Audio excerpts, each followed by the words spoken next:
우리는 잠언에 대한 이야기를 이제 하게 됩니다. 잠언서는 이제 지혜서입니다. 지혜롭다 할 때 우리는 이제 이 지혜롭다라는 단어가 가지고 있는 뉘앙스가 뭔가를 이제 보여지는 것의 이면의 어떤 이치들을 찾아갈 때, 상황들을 판단할 때 뭐 선택이 한 5가지가 있는데 어떤 것을 선택을 해야 될 건가에 대한 고민거리, 그런 것을 선택을 함으로써 지금보다는 조금 미래에 대한 어떤 부분들, 이런 어떤 여러 가지 것들을 결정할 수 있는 능력, 이걸 이제 지혜라는 단어 속에다 이제 묶어 놓습니다. 그러기에 이 지혜로운 사람들은 어떻게 보면 꼭 이제 사람들의 입맛 따라서 부자 되는 어떤 그런 느낌들 받죠. 항상 문제 앞에서 재빠르게 대처하고 처신하는 그런 모습들. 그런데 이제 그것이 이제 이 지혜롭다라는 말 속에서 우리에게 딱 그 이야기를 딱 모아놓으면은 그 처세술이 됩니다. 그런데 성도에게 있어서 지혜롭다라고 했을 때는 세상 사람들이 이야기하는 처세와 관계되어져 있는 생각과 행동, 그리고 결정을 이루기 위해서는 여러 가지 여러 요소들을 다 묶을 수 있는 그런 것까지만 이야기할 수가 없겠죠. 우리가 이제 지혜스럽다라고 할 때 항상 머릿속에 염두해 둬야 될 것은 내가 하나님의 사람인데, 그래서 하나님이 주신 지혜를 가지고 뭘 이야기할 때 그것이 참 지혜라는 거죠. 그리고 이게 말씀으로 묶여져가는 그 상황이 하루씩 묶여져야 되는데, 이 말씀 속에서 하나님이 주시는 지혜를 얻고자 힘쓸 때, 그것이 아니면은요 항상 세상 쫓아갑니다. 세상 쫓아가다 보면 세상에서 이야기하는 처세술에 대해서 항상 골몰하게 되죠. 그리고 목소리 큰 사람이 이거 여기다라고 이야기할 때 부자 될 수 있다라고 하면은요 나도 부자다 생각하고 막 쫓아가는 그런 모습들. 우리는 이제 이 잠언이라는 이 책을 통하여서 접해야 될 내용이 뭔가 하면은요 하나님의 지혜입니다. 하나님의 지혜. 그 하나님의 지혜가 뭐냐? 그래서 이제 우리는 이제 지혜서의 성문서, 지혜서 뭐 여러 가지 이제 구분이 있는데, 이 지혜서라고 이야기할 때 구약 성경에서는요 욥기, 잠언, 전도서 이 3권을 지혜서라라고 이야기를 합니다. 어떻게 보면 사람들의 이야기죠. 여러분들 잠언이 몇 장으로 되어 있는지 아세요? 30장? 31장? 30장? 31장? 이것도 아니다. 31장인가 봐요. 그럼 전도서는 몇 장으로 되어 있을까요? 12장. 우리가 이제 1년 365일에 12달에, 그렇죠? 12달에 한 달이 보통 30일.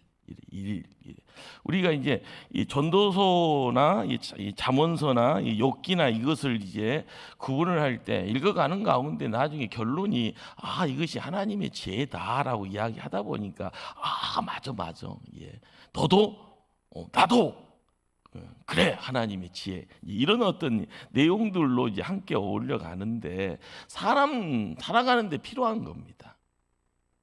하나님이 뭘 줘도 하나님 사람들이 필요한 걸 주시지, 달나라 가서 살 거, 화성 가서 살 것 주지는 않는 거죠. 우리가 사람과 사람들을 부딪히는 가운데, 믿는 사람 안 믿는 사람들 함께 어울려 가는 가운데 사는 어떤 내용들. 그러기에 항상 하나님 백성들에게 말씀하시죠. 말씀 주십니다. 옛날에는 가라사대 이렇게 이르시되 이렇게 이야기를 하시죠. 여호와께서 백성들에게 말씀하시되, 우리는 이제 이렇게 하늘 양식으로 제공되어지는 이 말 속에서 우리가 얻어야 될 내용들이 뭐냐라고 이야기되었을 때, 보통 이제 상식적인 내용들을 이야기하죠. 공정 이야기하고요. 이 상식이라는 말, 공정이라는 말에 속아서 지금 고생하는 부분도 있습니다. 그런데 하나님이 이야기하는 이 지혜라는 것이 진짜가 뭐냐라는 거예요.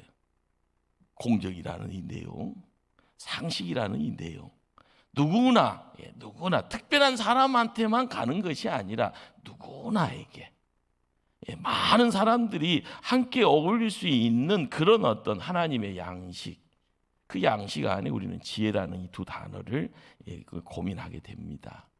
우리는 이 잠언서를 읽다 보면은 안 읽으면 모르고 읽으면 아는 것이 통찰입니다. 뭔가 보는 거고요, 깨달아가는 겁니다. 우선적으로 왕이다, 지도자다라고 지칭되어지는 어떻게 보면 조금 특별한 사람들에게 일차적으로 주는 교훈들이 많죠. 노하기를 더디해라, 공의로 나라를 다스려라, 가난한 자들에게 구제를 힘써라, 그래야지 나라가 바로 설 수 있다.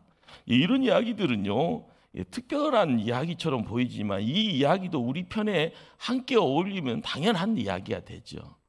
여러분들이 홀로서기 한다라는 것이요, 혼자 무인도에서 홀로 서는 것이 아니라 유다성 꼭대기 1등바 2등바에서 혼자 딱 서서 비바람 다 맞는 것 아닙니다.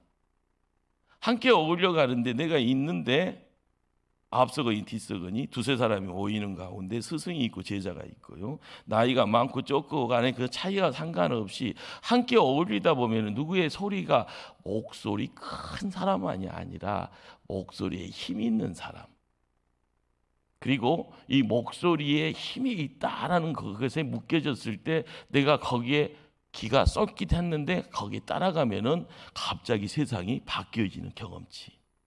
우리는 좋은 세상 산다는 것이 뭘까요? 누군가가 왕의 자리다, 지도자의 자리다라고 할 때 나는 아니야. 근데 말씀 읽다가 보면 하나님이 나를 어느 한순간에는 리더로 세웁니다. 교회 안에서도 마찬가지잖아요. 우리가 예수 행복잔치를 진행하면서 보이는 가운데 힘써가는 분들도 있고요, 보이지 않는 가운데 힘쓰신 분도 있습니다. 다 수고하셨어요. 우리 하나님께 한번 영광의 박수 한번 하겠습니다.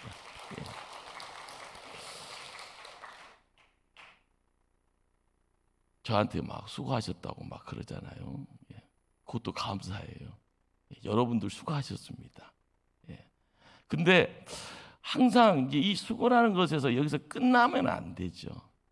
근데 여러분들이 이제 조금 이제 소모임 비슷하게 무슨 일을 행사하면서요, 땅받기 한다 할 때 구역이 모여서 본당에서 기도했던, 그리고 오늘도 이 주방에서 수고하시고 이제 새로운 사람들과 함께 어울려가면서 식사, 그리고 차, 먹을 거, 간식들, 이렇게 많은 부분들 여러분 너무너무 좋습니다. 하나님 보시기엔 더 좋을 것 같고요. 근데 거기에서 보면은 왕의 자리에 있어야 될, 지도자의 자리에 있어야 될 분들이 있어요. 그런데 항상 누구는요 왕이고 항상 누구는 뒤쫓아가는 것이 아니라 자연스럽게 흘러가는 거예요. 그러니까 이게 2등이 1등으로 올라가고 3등이 2등으로 올라가고, 이것이 이제 하나님이 하나님 나라 세워갈 때는요 항상 본을 통하여 뒤에서 쫓아오게 합니다. 대물림이죠 이것이. 그러니까 우리가 기도라는 것도 하나님한테 뭔가를 맡겨가는 부분인데, 하나님한테 다 맡기고 나는 하만 있는 것이 아니라 맡기는 가운데 하나님이 은혜 주셨더니 내가 기쁘고요, 피곤을 안 느끼고요, 누구랑 함께할 때 짜증보다는 즐거움 가지고 함께하면서 으쌰으쌰하고 있는 그런 모습 속에서 하나님이 나를 도구 삼아서 상황을 바꾸고 가시네. 이거를 경험하게 되면은요 항상 나에게는요 막 샘솟듯 기쁨이 있어집니다. 자, 그런데 그걸 보고 있는 믿음의 후배가 야, 저렇게 하는구나, 저렇게 하면 되는구나, 이런 식으로 뒤따라가는 겁니다. 이렇게 우리는 이 잠언서를 읽다 보면은 왕이 지도자한테만 이야기하는 것이 아니라 이웃이니 친구니 이런 이웃과의 관계를 통하여서 어떤 자세, 어떤 처신, 어떤 말을 해야지 좋은 건가. 근데 거기에 반대 부분이 안 좋은 것은 뭐냐라는 거죠. 교회 내에서 담보, 보증 쓰면 됩니까? 안 됩니까? 옛날이나 지금이나 이후에도 마찬가지입니다. 속임이니 거짓 증거니 아첨이니 이런 어떤 내용들 아니다라고 이야기해요. 이번에 서울에 큰 사대문안에 부자들이 많이 있다고 소문난 동네예요. 큰 교회입니다. 그런데 이분이 쉽게 말하면 다단계 형태로 뭐를 했어요. 근데 이분이 믿음이 너무 좋게 포장이 됐습니다. 새벽 기도도 나오시고요. 예, 항상 명품을 딱 거치시고요. 애제차를 타고요. 항상 많은 사람들에게 먹을 것도 사주고요. 시간 있으면 불러다가 또 차도 함께 하시면서, 그리고 목적이 뭔가 하면은 투자하면은 다 더블로 그렇게 해서요. 나중에는 그것이 몇십억이 됐다라는.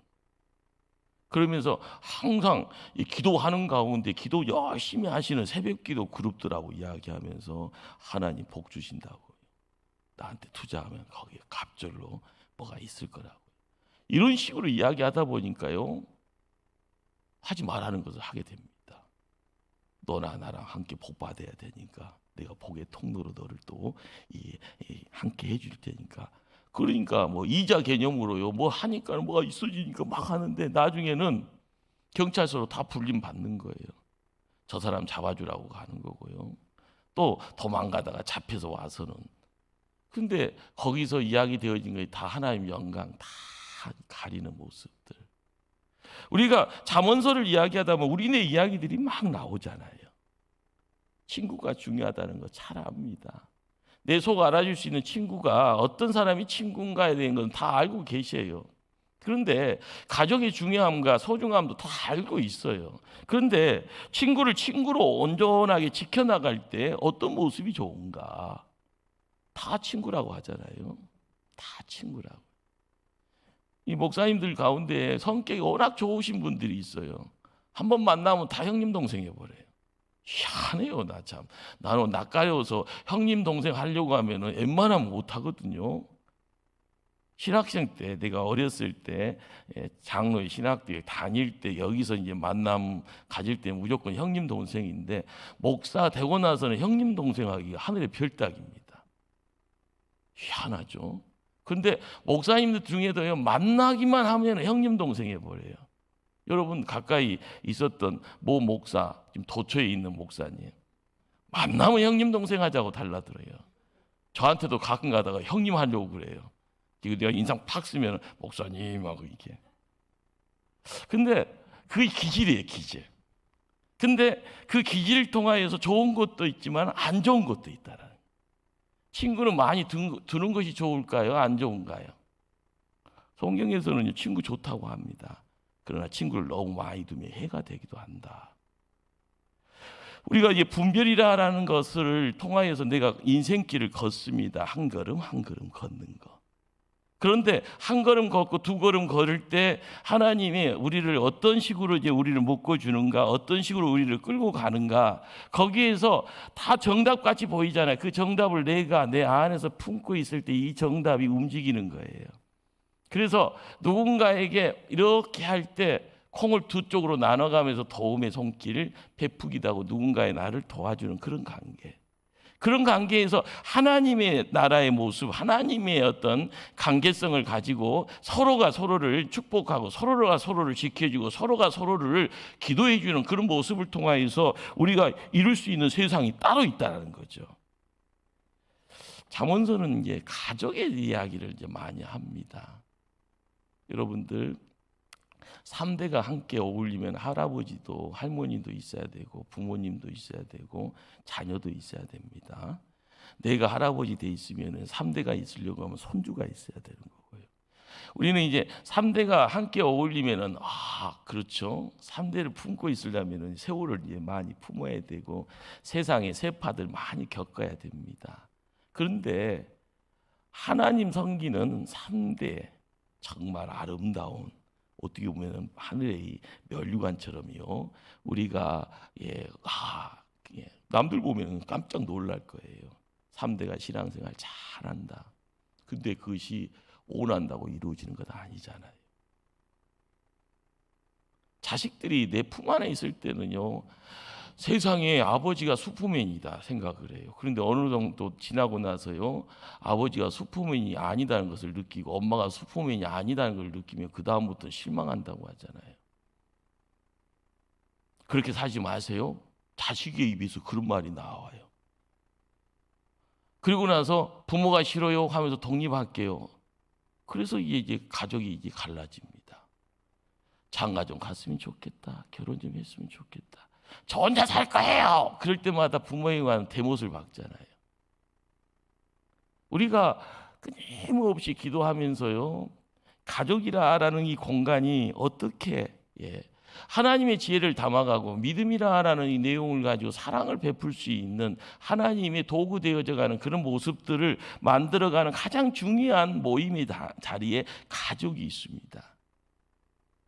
홍 목사가 기도의 자리에 아브라함 축복을 이야기할 때 아브라함의 축복이 어떤 축복인지 아십니까?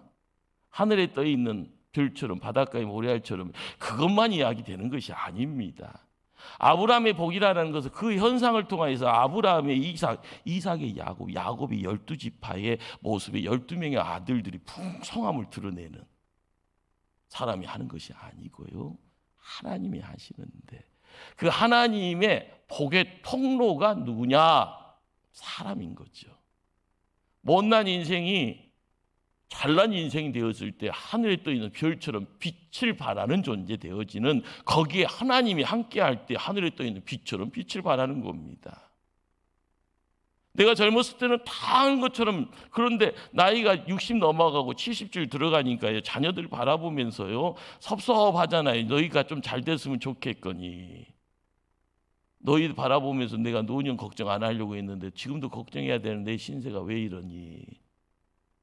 그런데 내가 이제껏 믿음 생활하면서 그 소리를 하고 있으면 내 믿음이 뭡니까? 우리가 가정이라는 이 공간을 어떻게 지킬 것인가? 신앙의 본이 있을 때 자녀가 부모 따라가는 겁니다. 그러기에 혀에 어떤 소중함이 있잖아요. 이 말이 중요함이 있잖아요. 대충 하면 안 됩니다. 홍 목사가 막내 기질이 있다 보니까 항상 내 스스로 자책하는 것이 많습니다. 저는 알면서 막 스스로가 아이고 이러면 안 되는데. 근데 이제 장남들은 너무 장남이라서 겉과 속이 또 달라요. 근데 중요한 것은 이 말, 혀를 통해서 이루어지는, 그리고 행위를 통해서 이루어지는, 그러면서 내가 마음에다 품고 있는 이 내용에 대한 이 부분이 똑같아야 되는데, 사람인지라 실수하지만 다시 회복되어져 가는 가운데 세상으로 회복이 아니라 하나님 편에서 회복돼야 되는데 이 이야기를 어떻게 하냐는 거죠. 정말 부지런한 모습을 통하여서 세상에서 힘써가는 모습, 부지런한 모습 속에서 경건을 지켜가는 모습들.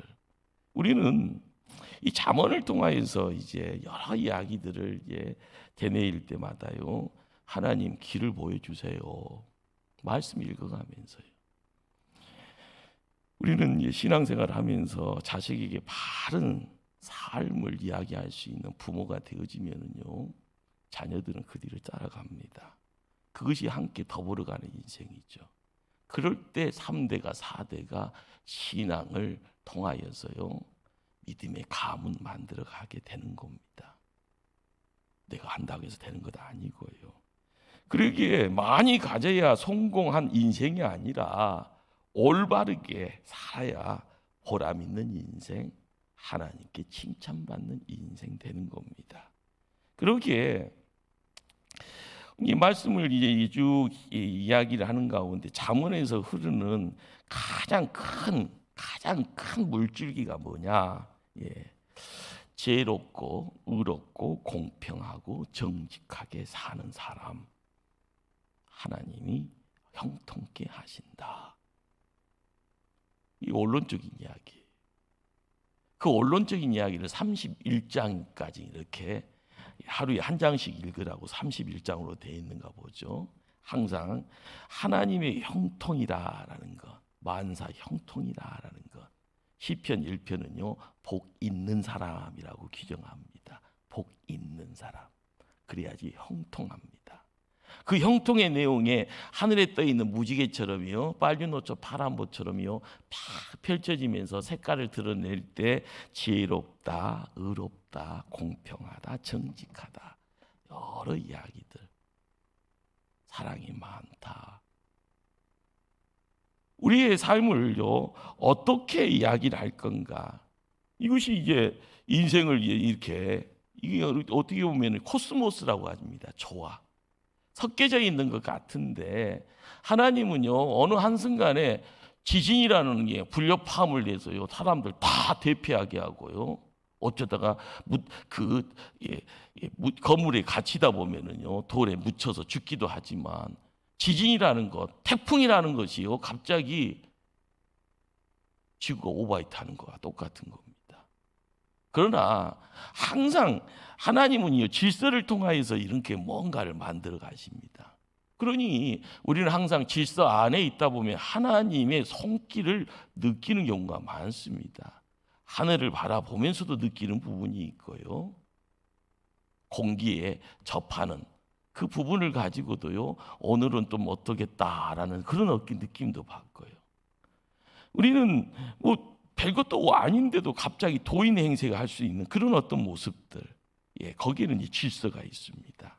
자, 세상 살아가는 데의 그 질서, 자연의 질서, 거기에 이제 하나님이 만들어 주셔 하나님 백성들이 걸어가는, 어떻게 보면은 선함의 영적 질서, 우리가 사람과 사람들 만남에 있어지는 도덕적인 어떤 질서, 이것들을 우리가 배워야 되고요, 거기서 훈련돼야 되고요, 그것이 우리 편에 함께 어울릴 때마다 세상살이가 이렇구나, 그렇게 기도하면서 걸음걸음 옮겨갈 때 좋은 일들이 매일매일 삶 속에 힘든 일이 있더라도요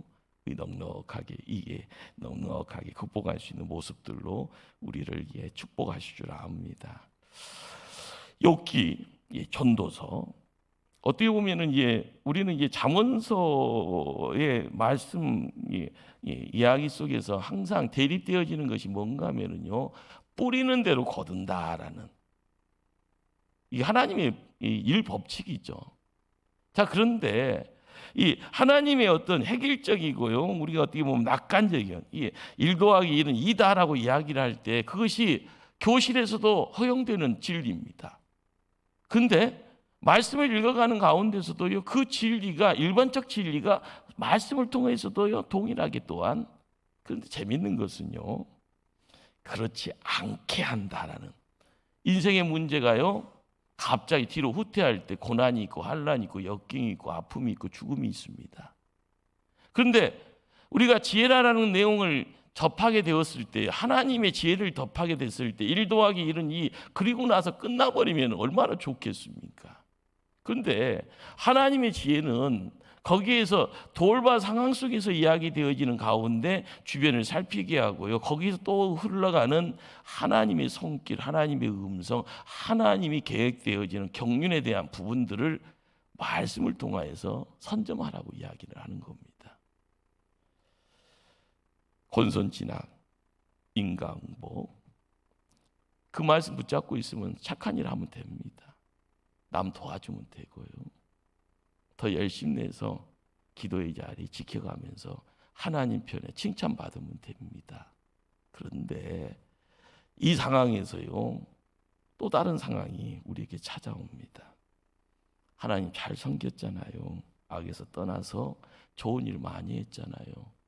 그런데 욥의 상황 속에서는요 와르르르르르 도미노처럼 무너지기 시작하는데 주변에 있던 다 모든 것들이 눈밖에서 다 사라져 버립니다. 건강했던 육신에요 욕창이 들어서요 빡빡 긁어마야 되고요, 이전에 좋은 관계에서요 가장 가까운 무청 관계의 아내가요 입이 열리면서요 차라리 죽어라 이 소리를 듣게 됩니다. 이럴 때는 어떻게 해야 되는 거예요? 정말 공정과 상식이라는 이름 속에서 이야기될 수 있는 세상이 아닌 겁니다. 이제껏 잘 왔는데 하나님이 잘 경배해야 왔는데 이거 어찌하오리까라고 이야기하는, 그러면서 주변에 악인 잘 되는 꼴을 내가 어떻게 봐야 됩니까? 악인이 저기 잘 되는데 나는 뭡니까? 신앙 갖고 있는 우리들의 입술에서 끊임없이 이야기가 나옵니다. 왜 내 자녀가 이렇게 힘든 일이 있어야 돼요? 왜 내 자녀의 사업은 왜 이렇게 어려움 속에서 있어서 헤어나지 못해요?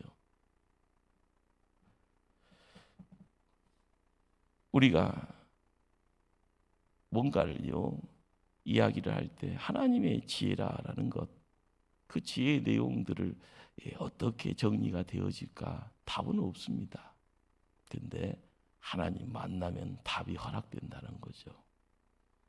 솔로몬이라는 사람이 누릴 거 다 누리고 나서요, 헛되고 헛되도다, 모든 것이 헛되도다. 참 퍽퍽한 소리죠. 우리 이제 장로님들 연배 되어지고 은퇴 장로님 연배들 딱 되시면 이놈이 헛되고 헛되고 헛되고 몰라, 다 알지. 그런데 그것이 가지고 있는 뉘앙스가 젊은 사람들한테는요, 마음에 와닿지가 않아요. 지금 뭔가 좀 해보려고 하는데 헛되다가 뭐 하지 말라는 소린가? 이게 퍽퍽한 겁니다. 근데 항상 복의 울타리라는 것을 규정을 해놓고 그걸 보게 하고 거기에 또 행하게 하고요. 그 자리에서 하나님을 찬양하게 하고 하나님 예배드리게 하는데 거기에서 나타나는 모습 속에서 들려지는 소리가 헛되고 헛되고 모든 것이 헛되다. 그래서 어찌하라고요? 여러분이 이런 어떤 고민거리를 가지고 믿음 앞에 나왔을 때 항상 욥의 마음이 어땠을까? 솔로몬의 마음이 어땠을까? 잠언을 접하면서 31장으로 되어 있는 이 말씀 속에서 하나님의 지혜라는 것이 뭘 의미하는가? 1 더하기 1은 2야. 그것이 지혜니까 그거 꼭 알고 가야 돼. 권선징악이야. 인과응보야. 다 아멘입니다. 그런데 우리가 감당할 수 없는 또 다른 세상이에요. 밀려오면은요, 우리는 납작 엎드릴 수밖에 없습니다. 그래서 이야기되어지는 것이 내가 믿음의 성도가 이 땅에서 두 발로 덜커덩 서 있으면서 말씀은요 또 다른 세상에 또 다른 어떤 질서를 바라보게 만들고요, 그것을요 접하게 하고 그것에 손으로 소유하게 만들어. 잠언서가 이제 그런 부분으로 또한 인도를 합니다. 그렇죠. 욥기라라는 우리가 지난주가 아니라 한 주 전에 욥기 말씀 접하면서요 19장 25절 말씀에 제가 말씀을 읽어갑니다. 내가 알기에는 나의 대속자가 살아계시니 마침내 그가 이 땅에 서실 것이라. 무슨 말인가 하면은 이 욥이라는 한 인물이 새 친구하고 대하고 엘리웃이라는 또 젊은 친구하고 대화 속에서 답을 얻지 못합니다. 그래서 하나님이 덜커덩 등장하시고요, 하나님이 만나 주셔요. 그러면서 하나님하고 대면하면서 야 이놈 하면서 호통치면서 가르친, 칠판 세워놓고 가르치는 것이 아니라 하나님이 뭘 하셨는가 봤더니요, 창조의 때로 욥을 데리고 가서 보게 합니다. 하나님이 손에 의해서 세상이 돌아가는 그런 부분에 욥을 거기다 세워놔버려요. 우리가 신앙생활을 하면서 가장 중요한 것이 뭔가 하면 이 같은 원리입니다. 귀로 들은 것은요 한계가 있고요, 눈으로 보고 읽는 것도 한계가 있습니다. 그러다 보면 항상 메가복음이라는 것이요 만들어져서 거기에 올인하면서 거기에 덜커덩 서서 나 다 이루었다, 다 이루었다. 문제 생기기 이전까지는요 나 따르라 합니다. 이 정도 하면 다 이루지 않았냐 하면서 이 교회에서 나같이 훌륭한 사람 없단다, 나 따라라, 내 말이 하나님 말이야 이야기하죠. 그러나 고난이 있고 환난이 있고 역경이요 그 누군가를 때리면은요 납작 뒤집어집니다. 우리가 좋을 때도 하나님 만나야 되고요, 고난의 때도 하나님 만나야 됩니다. 찬송 가운데 입술로만 찬송이 아니라 온몸으로 찬송의 자리에 하나님이 나의 세상으로 들어와서 나의 세포 안에 들어와서 생기를 집어 넣어주는 그런 어떤 내용이 되어서 울림이 있고 떨림이 있고요, 감격이 있어야만이 거기에 우리가 하나님 사람으로서요 조금씩 변화, 그것이 거룩의 내용을 가지게 되어지면 성화가 되어지는 겁니다. 하나님 만나야 되는 거예요. 하나님. 욥의 마지막 결론이라는 것이 뭡니까? 인간 한계를 넘어서 있는 곳에 하나님의 지혜의 내용이 엑기스가 있다는 거예요. 이것을요 손으로 한번 만져봐야지 이렇소라고 이야기를 할 때 냉탕에 들어가서 차가움도 알아야 되고요, 열탕에 들어가서 뜨거움도 알아야 되고요, 높은 산에 올라가서요 창공을 나누는 새가 어느 정도까지 그 바람 맞아가면서 날개짓 하는가, 이것도 느껴봐야 되고요. 우리는 이걸 어떻게 보면은 인간의 어떤 질서의 내용보다는 하나님의 질서의 단계로 어떻게 보면 단계가 업돼야 되어지는 그런 모습들. 그러기에 인간이 가지고 있는 한계가 뭡니까? 죄와 죽음이라는, 그리고 환난이라는 이 고통, 이 실존적인 내용입니다. 요즘 이제 제자반을 하면서요, 다 잊어먹었다가 다시 공부하니까 새로워지는데, 이번 주 금요일 날 이제 절대 주권이라는 단어를 가지고요 이야기하면서, 옛날에 그러면서 이제 이 절대 주권이라는 것이 하나님 영역에서 이루어지는 내용이요, 사람은요 그거에 가까이 갈 수가 없는 부분이 있죠, 그 영역. 그러면 하나님의 이 절대 주권이라는 이 영역을 어떻게 도표로 만들어내면 하나님이 시작의 자리에 창조주입니다, 세상의 끝의 자리에 심판주입니다. 우리는 하나님을 만날 때 어떤 하나님을 만나는가? 나를 구원해 준 구세주를 만나는 겁니다. 하나님이 나에게 구세주가 되어지는데, 그 구세주가 내 안으로 들어오면, 그분이 내 마음의 중심에 자리 잡으면 그분이 뭐가 되는가 봤더니 왕이 되어지는 거예요. 세상의 왕이 아니라 내 인생의 왕이 되어질 때 시인들이 찬양할 때 만왕의 왕이 되어지는 겁니다. 예수님이 이 땅에 와서 예루살렘에 들어갈 때 호산나 호산나 외쳤던 그 자리예요. 그 외침의 내용은 입술로만 외침이 있기에 눈이 열리지 않는 거예요. 예수님이 십자가 지고 골고다 언덕을 오를 때요, 그 예수님이 누군지를 모르니까 구경 났다고 쫓아가는 겁니다. 예수님이 십자가에 못 박혀 죽으실 때 그 죽음의 자리에 이것이 뭔 일인고 하면서요, 사고다 그렇게 하다가 다 이루었다 하면서 운명할 때 다 뿔뿔이 흩어집니다. 우리가 하나님을 알아간다라는 것이요, 머리로만 안다라는 것이 가지고 있는 이게 우리 한국교회 실상이죠. 근데 우리가 하나님 곁에 다가가야 되고요, 하나님 만나려고 힘써야 되고요, 하나님이 나에게 말씀 들을 때 들으려고 해야 되고요, 하나님이 나에게 무슨 일을 맡길 때 그것이 사명이겠거니 하면서 그 사명 붙잡고요 땀 흘리고 눈물 흘려야 되는데, 한국교인들은 그냥 복만 달라고 합니다. 가시 있으니까 가시만 뽑아달라고 하고요, 내 문제가 아닌 자녀 문제니까 더 눈물 콧물 쏟아가면서 그러면서요 애달게 부르짖기만 합니다. 그때 만나는 하나님도 하나님이죠.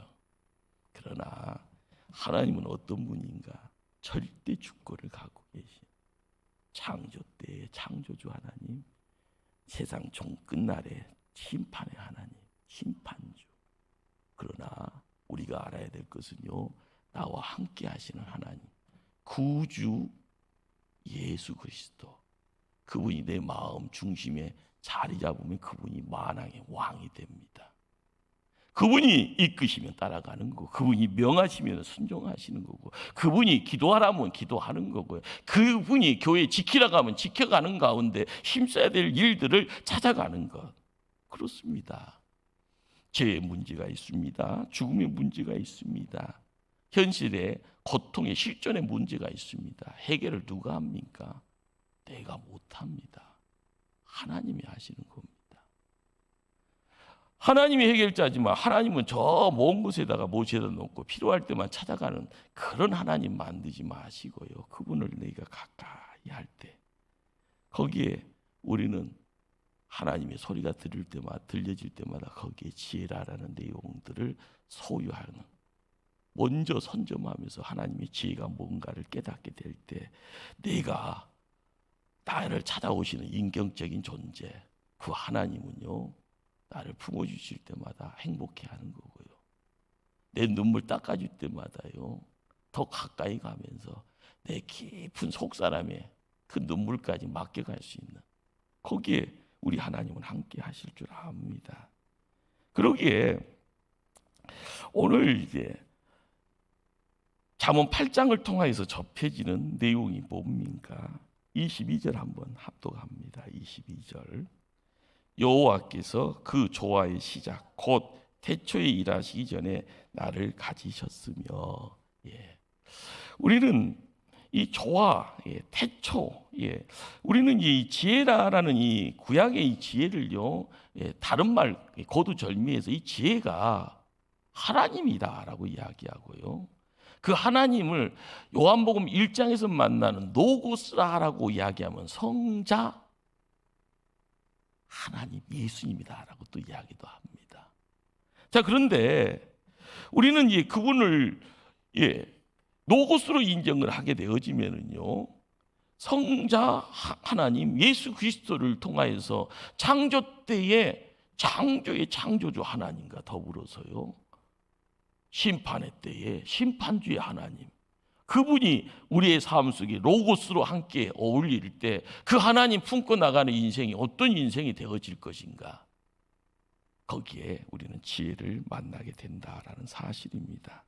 그러기에 우리가 모든 것을요, 어떤 식으로 이해하느냐에 따라서 하나님의 역사를 하나씩 깨닫게 되어질 때마다요, 27절 말씀 한번 합독하실까요? 27절입니다.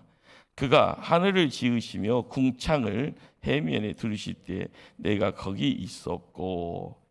내가 하나님 창조주죠.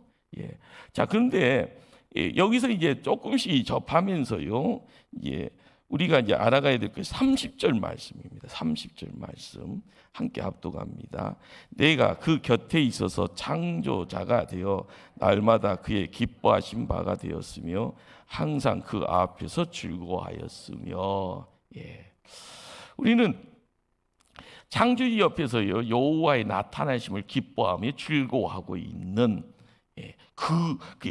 즐거워하고 있는 그 내용이, 그 대상이 누군가 하면 그 대상이 지혜라고 이야기하는 겁니다. 자, 우리는 이 지혜가 예수님이요라고 이야기해도요, 큰 문제는 없습니다. 바로 장차 이 땅에 오실 구속자, 구세주, 인생과 모든 피조물들이 겪고 있는 죄와 죽음의 문제까지 해결하셨던 바로 그분, 그분이 이 땅에 오신다라는 것을 잠언서에서 지금 예표하고 있다라고요, 주경학자들은 이야기를 해줘요. 그러니까 우리는 성경을 읽어가면서 유일신 하나님을 알아야 되는데 성경은 삼위일체의 하나님을 이야기를 해줘요. 그냥 막연히 창조 때의 창조주, 세상 종말의 심판주, 그리고 이 모든 것을 유일신 하나님이 이야기하신다라고 이야기하지만 신약 성경에 초대교회를 이슈를 해서요, 무수한 사람들이 말씀 붙잡고 고민할 때 이 땅에 오신 예수님이 누구요? 라는 그 질문 앞에 인생의 문제가 해결되어질 때 그분은 실체를 드러냈습니다. 그분이 성자 하나님, 예수 그리스도는 성자 하나님이었다. 그러기에 요한복음 1장 1절에 태초에 말씀이 계시니라, 이 말씀이 로고스예요. 그 말씀이 예수 그리스도라라고 이야기를 해줄 때마다 우리는 이 시대를 살아가면서요, 유일신 하나님의 율법에 유대인들이 생각했던 이 내용이 참 진리가 아니었다는 걸 깨달을 때마다 1년 365일요, 12달 365일을 어떻게 하나님 편에 나갈 것인가, 거기에 우리가 예수 그리스도를 증거해야 될 이유가 거기에 있음을 깨닫게 됩니다. 그렇습니다. 그분은 우리의 삶, 우리의 어떤 인생길에 하나님의 지혜로 나타나신 겁니다. 예수 그리스도의 십자가, 부활의 피 무덤, 이것이 우리에게 던져주는 내용은 뭘까요? 우리가 증인되어져 하나님의 지혜, 하나님의 보화를 만방에 전하는 심부름꾼, 일꾼이다, 이렇게 또 말씀하는 겁니다. 우리가 가정 지킨다 하라는 것 여러 모양 어렵죠. 불안하고요. 잘 자라다가 어느 한순간에 뒤집어져서요, 엄마 미워, 아빠 싫어, 이렇게 이야기하다가 때 돼서는요, 나 컸으니까 나가서 독립할 거야. 이야기할 때마다 교회 일 열심히 했는데 왜 이런 일이 생겼습니까? 원망할 수밖에 없습니다. 중요한 것은 내 신앙의 어떤 부분이 올곧게 세워지는 자리, 다른 어떤 신앙의 모습은 무엇인가? 그냥 찬송하라고 하니까 찬송하고요, 기도하라 하니까 기도하고요, 교회 일 하라니까 교회 일하는 그 모습에서 깊이를 더해야 될 줄 압니다. 내 안에 왕으로 함께 하시는 그분이 잠언서에서도 우리에게 속삭여 주시기에요. 그분의 말씀을 통하여 하나님의 지혜를 알아가고 그 하나님의 지혜를 통하여 예수 그리스도를 더 선명하게 봤을 때 십자가와 빈 무덤을 통하여 제 대속과 더불어서 세상을 힘있게 살아갈 수 있는 새 출발의 새 생명의 내용이 예수 그리스도를 통하여서 허락되어질 때 우리는 증인되어지는 겁니다. 이 일이 너 일이다. 주님과 함께 이 일을 감당할 때마다 주님이 내 입술의 주관자가 되고요, 주님이 내 손과 발의 모든 것의 시작과 끝이 되었을 때마다 위기입니다. 어려움의 자리입니다. 핍박받는 자리입니다. 그래도 예수님이 우리를 세우십니다. 극복하게 하고요, 승리하게 하실 줄 압니다. 그러기에 우리는 이제 잠언서를 읽어가면서 지혜서라라고 하기 때문에 그냥 읽으면 그냥 지혜만 얻어오는구나 이 생각하면서 나아갈 수 있죠. 지혜 가지고 섬기라는 겁니다. 지혜 가지고 예배자가 되라는 거고요, 하나님의 신실함을 지켜가면서 그 신실함이 때가 되면은요 향기가 되어서요, 주변 사람들을 행복하게 하고, 때가 되어지면 나를 통하여서 눈물이, 나를 통하여 땀이 허락되어지면 십자가 밑에서의 예배자가 세상에 나가서요 십자가에 도구 되어져 하나님 일을 할 수가 있다라는 거죠. 그러기에 잠언서가 강조하는 일상에서의 성실함, 잠언서가 강조하는 일상에서의 부지런함, 정직함, 인내, 순종, 이 내용이 세상 사람들이 이야기하는 내용과 어떻게 보면 수준이 다른 거죠. 우리는 신약시대의 성령의 열매가 무엇이다라고 이야기를 합니다. 그런데 잠언서가 벌써 그 이야기를 다 해줍니다.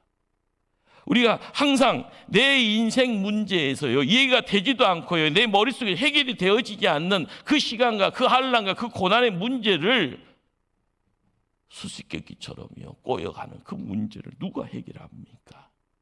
나는 못하지만 하나님은 하시는 거죠. 그러기에 하나님 영역 안에 내가 들어가면 되는 겁니다. 하나님이 만져줄 수 있도록이요. 그러기에 이 모든 것에 궁극의 질서가 있다라는 것, 그 궁극의 질서가 되시는 분이요 우리가 잘 알고 있는 그분입니다. 예수 그리스도. 유일신 하나님은요 만나고자 하지만 안 만나주니 퍽퍽하다고 이야기했던 구약의 백성들이에요. 그러나 이 시대를 살아가면서요 변명거리가 없습니다. 십자가 밑으로 가면 돼요. 그리고 예수님 만나면 돼요. 그분 소리 들으면 돼요. 그분이 명한 것이 사명인 것을 확신하고요 올인하면 됩니다. 매일매일의 삶 속에 기쁨의 장이, 왜 기쁨의 장이 될까요? 누군가가 내 편에 있어주니까, 누군가가 내 소리를 들어주니까. 소진되어서요 땅바닥에 덜썩 주저앉아 있는데 누군가가 와서 이렇게 세워주고요, 등 두들겨주고요, 힘내라고 하고요, 내가 너 편이야 라고 속삭여주는 그분이 사람이 아니라 예수 그리스도면 문제가 다 끝납니다. 항상 그분이 내 마음 중심에 와 계십니다. 그것을 확신하시고요, 내 마음이 닫혀져서 예수님이 옳싹달싹 못한다고 하면 항상 열어놓고 하늘의 기운이 찾아오도록요, 내가 말씀을 듣고요 성경을 읽어가고요, 그리고 묵상하는 가운데 하늘의 소리가 울릴 때마다 무릎 꿇고 기도하고 그 음성에 감격하고요, 그래서 더 열심으로 뒤돌아보는 인생이 아니라 앞만 보고 나아가는 인생. 한 달은 31일입니다. 매일매일 그 하나님 만나는 그 예수님이 나에게 왕으로 함께 하심을 항상 주변 사람들에게 선포할 때 우리의 도우미가 우리에게 성령 충만으로 우리를 강한 자 만드시고요, 문제에 부딪혀도 이기는 자 만들 줄 믿습니다. 그러한 복됨을 지켜나갈 수 있는 초대교회 신실한 일꾼들 다 되기를 주님 이름으로 축원합니다. 기도합니다.